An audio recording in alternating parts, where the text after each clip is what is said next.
Hello everyone, welcome back to my channel. I hope आप सभी लोग अच्छे और स्वस्थ होंगे। तो आज हम डिस्कस करेंगे उत्तराखंड अल्टी साइंस पेपर में केमिस्ट्री के पार्ट को यहाँ पे हम डिस्कस करेंगे।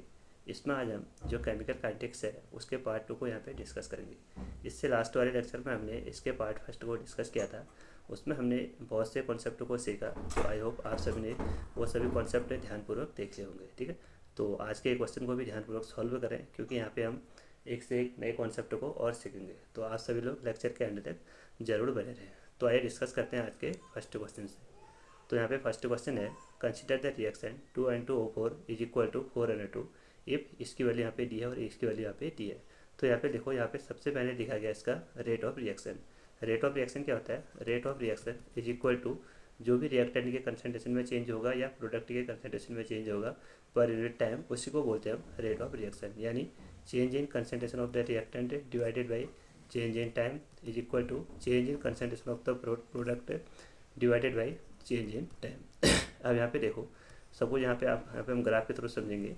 यहाँ पे सपोज आपका रिएक्टेंट है, क्योंकि जो इनिशियली होगा यानी स्टार्टिंग में जब टाइम जीरो होगा तो वहाँ पे रिएक्टेंट तो आपका 100% होगा और जो प्रोडक्ट होगा आपका 0% होगा। जैसे टाइम डिक्रीज होगा ना, जैसे टाइम इंक्रीज होगा तो रिएक्टेंट प्रोडक्ट में कन्वर्ट होगा, तो वहाँ पे उसका कंसंट्रेशन डिक्रीज होगा। और जो प्रोडक्ट है वो इनिशियली कितना है, 0 है। जैसे टाइम इंक्रीज होगा तो उसका कंसंट्रेशन भी इंक्रीज होते रहता है। तो यहाँ पे देखो, जो रिएक्टेंट है उसका कंसंट्रेशन डिक्रीज हो रहा है, ये वाला रिएक्टेंट है और ये वाला प्रोडक्ट है। तो इनिशियली उसका कंसंट्रेशन तो डिक्रीज हो रहा है, जैसे टाइम इंक्रीज हो रहा है तो प्रोडक्ट का कंसंट्रेशन इंक्रीज हो रहा है। तो यहाँ पे रिएक्टेंट का कंसंट्रेशन डिक्रीज हो रहा है, तो यहाँ पे लगाते हैं हम नेगेटिव। यहाँ पे नेगेटिव साइन क्या इंडिकेट करता है? यहाँ पे नेगेटिव साइन इंडिकेट करता है चेंज इन यानी यहाँ पे इसका कंसंट्रेशन क्या हो रहा है, डिक्रीज हो रहा है।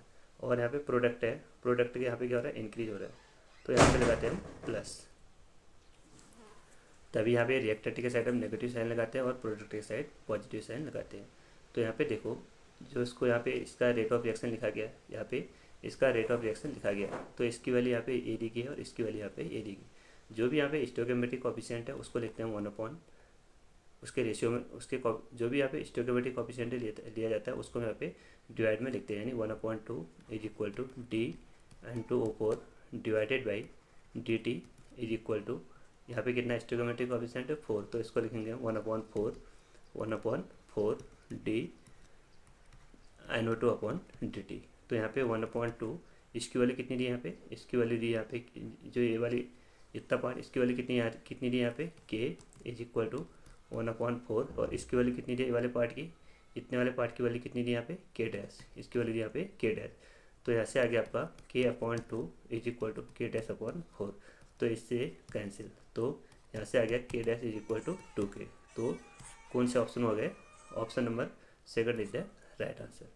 उसके बाद यहाँ पे अगला क्वेश्चन है, सेकंड क्वेश्चन, सेम वही क्वेश्चन है जो अभी हमने डिस्कस किया था। The decomposition of NHO3। NHO3 क्या होता है? NH3 यानी अमोनिया को जैसे आप डिकम्पोज करते हैं, तो इस डिकम्पोज करते हो तो किस में डिकम्पोज होता है? ये रिएक्शन आपने बार बार पढ़ी होगी। तो N2+3H2, तो यहाँ से इसको बैलेंस करेंगे तो 2NH3। ठीक है, तो ये रिएक्शन किसको फॉलो कर रहा है? जीरो ऑर्डर रिएक्शन को। जीरो ऑर्डर रिएक्शन क्या होता है? The rate of the reaction in which, जो यानी जो रिएक्टेंट के कंसंट्रेशन पे डिपेंड नहीं करता है। तो R इज इक्वल टू के, ए जो ये कंसंट्रेशन है उसकी पावर 0, यानी अगर किसी की पावर 0 होती है तो उसकी वैल्यू कितनी होती है? 1। तो R इज इक्वल टू के। तो यहाँ पे जो रेट ऑफ रिएक्शन है किसके बराबर है? रेट कांस्टेंट के बराबर। तो यहाँ पे रेट कांस्टेंट की वैल्यू कितनी दी है? के की वैल्यू कितनी दी यहाँ पे? के की वैल्यू दी है यहाँ पे 2.5 इंटू 10⁴। के की वैल्यू कितनी दी यहाँ पे? 2.5 इंटू 10⁴। उसके बाद यहाँ पे क्योंकि जो रेट कांस्टेंट है किसके बराबर है? रेट ऑफ रिएक्शन के बराबर। तो रेट ऑफ रिएक्शन को हम ऐसे भी लिख सकते हैं, देखो माइनस, क्योंकि ये रिएक्टेंट है, ये वाली रिएक्शन है तो रिएक्टेंट है, तो इसको हम यहाँ पे इस टाइप से, रिएक्टेंट है तो यहाँ पे इसको नेगेटिव साइन लिखेंगे। तो 1/2 DNH3/dt इज इक्वल टू 1 क्योंकि यहाँ पे कोई भी स्टोइकोमेट्रिक कोएफिशिएंट नहीं है तो इसके लिए लिखेंगे यहाँ पे 1/1 DN2/dt इज इक्वल टू, यहाँ पे कितना है 3, तो यहाँ पे लिखेंगे हम प्लस 1/3 DH2/dt। बट हमको ये वाला पार्ट से कोई मतलब नहीं है, हमको ओनली किसकी वाली किसका प्रोडक्शन पूछ रहा है यहाँ पे? H2 का। अगर यहाँ पे N2 का पूछता है तो यहाँ पे हम N2 लिखते हैं, अगर यहाँ पे NH3 का लिखता है तो यहाँ पे हम NH3 का कंपेरिजन करते हैं। तो यहाँ पे रेट ऑफ रिएक्शन हम किसका लिखेंगे? ओनली इसका। तो यहाँ पे हम इसको मिटा देते हैं अदर पार्ट को।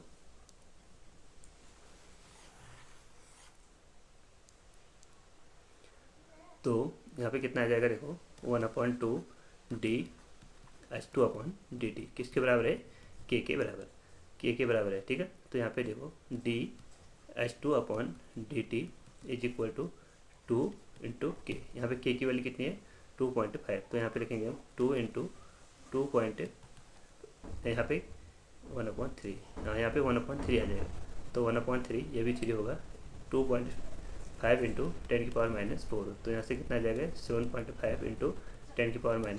तो कौन सा ऑप्शन में, option number be the right answer. I hope आप सभी लोग कॉन्सेप्ट को समझ लोगे, ठीक।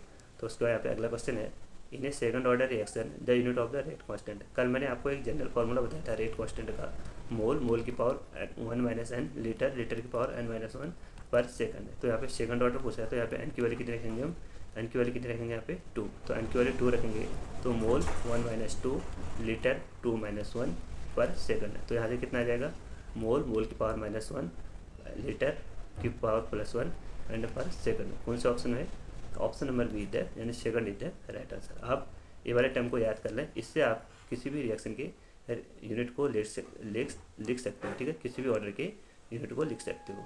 उसके बाद यहाँ पे अगला क्वेश्चन है, the half life period of A first order reaction is 20 minute. First order reaction है, फर्स्ट ऑर्डर रिएक्शन के लिए टी हाफ क्या होता है, कल बताया था मैंने आपको, T half is equal to 0.693/k, 0.693/k। तो यहाँ से हम के की वैल्यू निकालेंगे, तो 0.693 और यहाँ पे कितना लिखा आपका, इसकी टी हाफ की वैल्यू कितनी थी यहाँ पे 20। तो आप इसको ये भी लिख सकते हो, क्योंकि देखो ये टी हाफ है, तो k is equal to 2.303 into log 2 T half. But यहाँ पे टी हाफ की वैल्यू कितनी थी आपको 220, इतना पार्ट आ गया आपका, इसको यहाँ पे इक्वेशन फर्स्ट लिखो। उसके बाद यहाँ पे बताना है how long it will take to complete 75% completion, यानी वहाँ पे रिएक्शन 75% कम्प्लीसन हो चुकी है, यानी इनिशियली तो 100 था, तो 75% कम्प्लीट होगा, तो बचा कितना 25%। तो यहाँ पे जो A0 हो गया वो तो 100% हो गया, और जो 80 हो गया उसकी वैल्यू कितनी होगी 25, कितनी होगी उसकी 25। तो उसके लिए फॉर्मूला क्या होता है फर्स्ट ऑर्डर के लिए, के इज इक्वल टू 2.303, यहाँ पे टाइम पूछ रहा है तो यहाँ पे आप टी लिखोगे, इज इक्वल टू के इंटू लॉग A0/80। तो यहाँ से के की वैल्यू कौन सी है, के की वैल्यू आप ये वाली यहाँ पे पुट करोगे, के की वैल्यू ये वाली पुट करोगे। तो एक बार इसको करते हैं, 1 मिनट।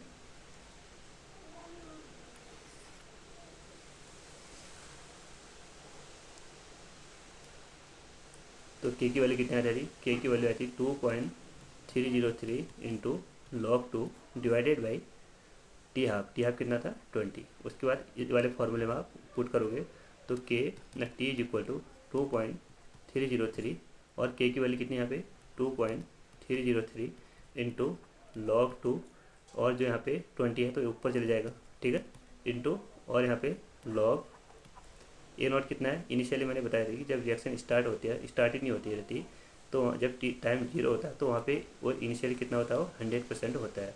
तो यहाँ पे A0 कितना होगा आपका 100, और जैसे वो 75% कम्प्लीट होगा तो बचा कितना 75% कम्प्लीट होगा तो बचा कितना 25। तो यहाँ पे A0 80 कितना हो गया 25, तो ये हो गया आपका log 4, यहाँ से कितना गया log 4। तो यहाँ से टी हाफ और इससे कैंसिल, तो 20/log 2 इंटू यहाँ पे कितना गया log 4। तो log 4 को हम ये भी लिख सकते हैं, log 4 है, 4 को हम कैसे लिख सकते हैं 2⁻², तो log 4 लिखेंगे 2⁻²।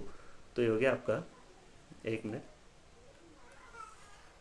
न्यूमेरिकल की प्रैक्टिस भी ज़्यादा से ज़्यादा करें। तो t is equal to 20/log 2 into log 2⁻²। तो यहाँ पे देखो एक कॉन्सेप्ट होता है, लॉग की प्रॉपर्टी होती है, अगर लॉग ए की पावर सपोज यहाँ पे x है तो यहाँ इसको हम लिख सकते हैं x is equal to x into log A, x into log A. तो यहाँ पे 2 है तो इसको भी हम आगे ले आएंगे, तो t is equal to 2 into 20 into log 2 divided by log 2। तो log से log 2 कैंसिल, तो 2 इंटू 20 इज इक्वल टू 40, तो 40 is the right answer. I hope आप सभी को समझ में आ चुका होगा, ठीक है। उसके बाद यहाँ पे अगला क्वेश्चन है,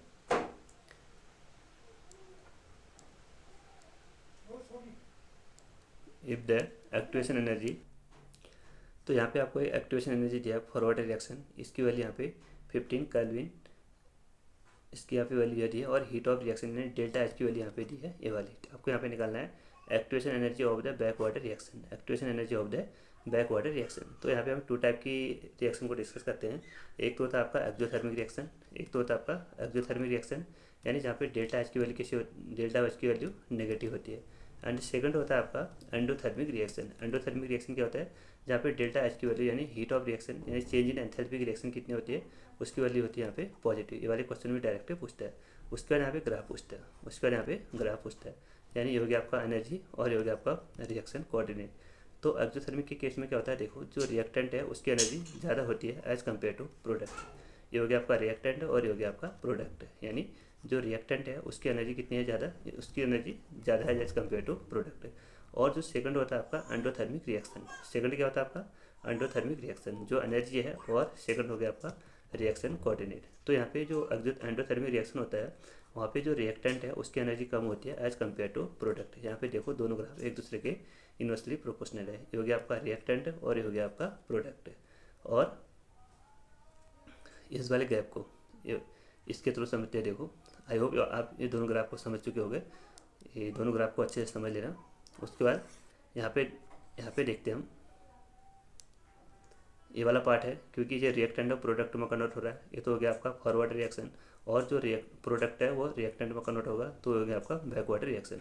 और इतना वाला पार्ट, ये वाला पार्ट, ये वाला गैप और ये वाला गैप, इसको बोलते हैं हम, इसको क्या बोलते हैं हम, इसको बोलते हैं यहाँ पे डेल्टा एच यानी चेंज इन एंथैल्पी। और इतने वाले पार्ट को क्या बोलते हैं, rate of the reaction, activation energy of the forward reaction. और ये वाले पार्ट को activation energy of the backward reaction. तो activation energy of forward reaction किसके बराबर है, ई ए, यानी एक्टिवेशन एनर्जी ऑफ फॉरवर्ड, यहाँ पे आप लिखते हैं, इज इक्वल टू किसके बराबर है, ये आपका activation energy of the backward, ये इतना वाला part backward B plus change in enthalpy delta H. आपको क्या बताना है यहाँ पे, activation energy of the backward reaction, इतना पार्ट आपको बताना है। एक्टिवेशन एनर्जी ऑफ फॉरवर्ड कितना है यहाँ पे 15 is equal to activation energy of the backward plus और चेंज इन एंथैल्पी की वैल्यू कितनी है यहाँ पे 5। तो यहाँ पे आ जाएगा activation energy of the backward is equal to 15 minus 5 is equal to 10। तो कौन सा ऑप्शन में है, ऑप्शन नंबर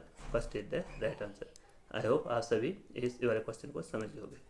उसके बाद यहाँ पे एक क्वेश्चन है, इसकी वैल्यू को यहाँ पे 4 लिख लेना, 0.4। तो यहाँ पे आपको क्या बताना है, overall order of the reaction. आपको इस टाइप के क्वेश्चन के लिए क्या लिखना है, देखो सबसे पहले आपको यहाँ पे लिखना है उसका रेट लॉ यानी R इज इक्वल टू के ए की पावर एक्स और बी की पावर वाई, आपको ये लिखना है। उसके बाद आपको क्या करना है, देखो इसके बाद अगर आप इसको लंबे मेथड के थ्रू करोगे तो यहाँ पे आपका बहुत टाइम लग जाएगा। आपको क्या करना है, यहाँ पे स्मार्ट थ्रू वर्क करना है, क्योंकि यहाँ पे आपको एमसीक्यू को सॉल्व करना है। तो उसके लिए आपने क्या किया, यहाँ पे सबसे पहले इस वाले टर्म में लिखना है, यानी ए का कंसंट्रेशन की पावर एक्स, एक्स यहाँ पे क्या है order of the reaction with respect to A, और वाई क्या है order of the reaction with respect to B.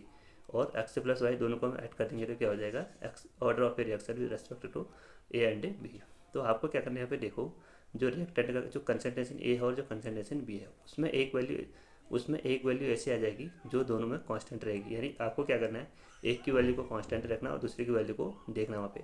यहाँ पे देखो तो 0.2 यहाँ पे कितना हो रहा है, कांस्टेंट हो रहा है। और रेट ऑफ रिएक्शन कितना इंक्रीज हो रहा है यहाँ पे 4 टाइम, तो आप यहाँ पे लिखो 4। और उसके बाद ये कितना, और जो कंसंट्रेशन है ए का कंसंट्रेशन कितना इंक्रीज हो रहा है, ए का कंसंट्रेशन हो रहा है आपका यहाँ पे डबल, तो आप इसको लिख सकते हो 2 की पावर एक्स। इसको क्या लिख सकते हो आप 2 की पावर एक्स। तो यहाँ पे 4 है तो आप 4 को ये भी लिख सकते हो 2 की पावर 2, तो 2 की power 2 is equal to 2x, 2 की पावर x। तो यहाँ पे बेस दोनों का सेम है, तो x की वैल्यू कितनी आ गई आपकी 2, यानी जो a है उसका ऑर्डर कितना आ गया आपका 2। अब आपको यहाँ पे निकालना है b का ऑर्डर। यहाँ पे फिर से आपको क्या करना है, आपने यहाँ पे b की वैल्यू को a की वैल्यू को निकाल ली। अब आपको यहाँ पे b की वैल्यू को निकालना है, तो उसके लिए आप क्या करोगे, a के कंसंट्रेशन को कांस्टेंट रखोगे। किस में आ रहा है, देखो यहाँ पे भी 0.2 है और यहाँ पे भी 0.2 है, तो आपने a की वैल्यू को कांस्टेंट रख दिया। a की वैल्यू को कांस्टेंट रख दिया तो यहाँ पे रेट ऑफ रिएक्शन कितना इंक्रीज हो रहा है 2 टाइम। कितना टाइम हो रहा है 2 टाइम। उसके बाद और जो रिएक्टेंट है उसका कितना टाइम हो रहा है, और जो कंसंट्रेशन बी है उसका वो कितना इंक्रीज हो रहा है, वो भी 0.2 से 0.4 जा रहा है, यानी 2 टाइम इंक्रीज हो रहा है, यानी 2 की पावर वाई। यहाँ पे दोनों का बेस सेम है, इसको हम 2 की पावर 1 भी लिख सकते हैं, तो y इज इक्वल टू 1। तो यहाँ पे देखो एक्स के रेस्पेक्ट में यहाँ पे ऑर्डर आ रहा है 2 और y के रेस्पेक्ट में यहाँ पे ऑर्डर आ रहा है 1। आपको यहाँ पे ओवरऑल बताना है, यानी किसी एक के रेस्पेक्ट में नहीं बताना, ओवरऑल बताना है। यानी आपको यहाँ पे x प्लस वाई लिखना है। तो यहाँ पे x की वैल्यू कितनी है 2 और y की वैल्यू कितनी है 1, तो इज इक्वल टू 3। तो कौन से ऑप्शन में? Option number first is the right answer. अगर आप इस टाइप के क्वेश्चन को इक्वेशन के थ्रू करोगे तो सबसे पहले आपको क्या करना है, आर इज इक्वल टू के ए की पावर एक्स बी की पावर वाई।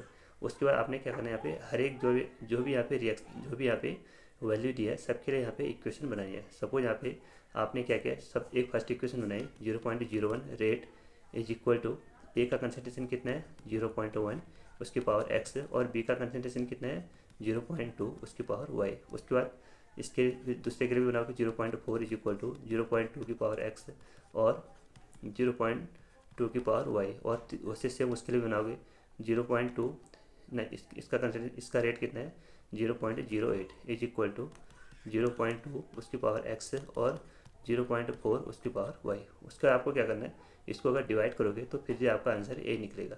आपको क्या करना है, यहाँ स्मार्टली वर्क करना है, ठीक है। उसके बाद यहाँ पे अगला क्वेश्चन है, the rate of a chemical reaction double the rate of एक minute, the rate of a chemical reaction double for every 10 degree rise of temperature.